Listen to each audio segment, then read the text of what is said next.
嗨，大家好！中環擺花街呢間 Lala 咧近期好紅㗎，喺米芝蓮級數嘅法國菜，總廚咧出身自米芝蓮星級餐廳，午餐咧可以食到法式嘅 fine dining 級數嘅味道。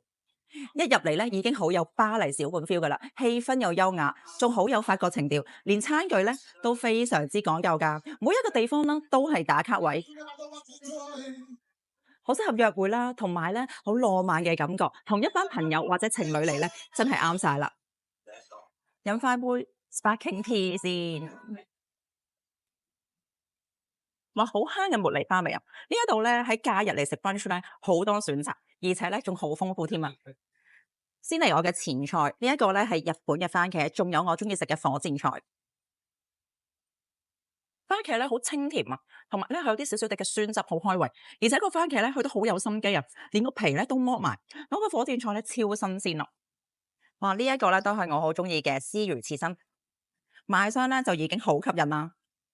非常之新鮮，食落去嗰個口感咧，哇個 texture 好好啊，咬落去咧有啲融化嘅感覺，而且咧再加埋佢嘅醬汁咧，好特別，簡直咧就係可以食嘅藝術品啊！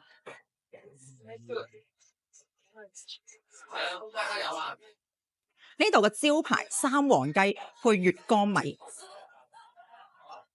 個皮咧簡直咧就係外脆內軟，而且咧好 juicy 啊！仲配上咧呢一個月光米啊，啲雞油咧滲晒落去，每一啖飯咧都滲晒咧呢一個雞嘅精華，啖啖都係幸福，而且咧仲好有儀式感添啊！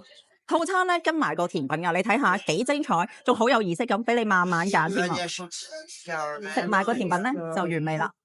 喺中環啦，能夠食到呢啲嘅神級菜咧，實在太誇張啦！Lala 咧係由米芝蓮星級主廚操刀噶，將經典嘅法國菜咧做到精緻之餘咧，價錢咧又親民喎，午市簡直係性價比超高啊！唔會有傳統 fine dining 嘅壓力感，同埋你嘅摯愛或者朋友快啲嚟啦，下次見！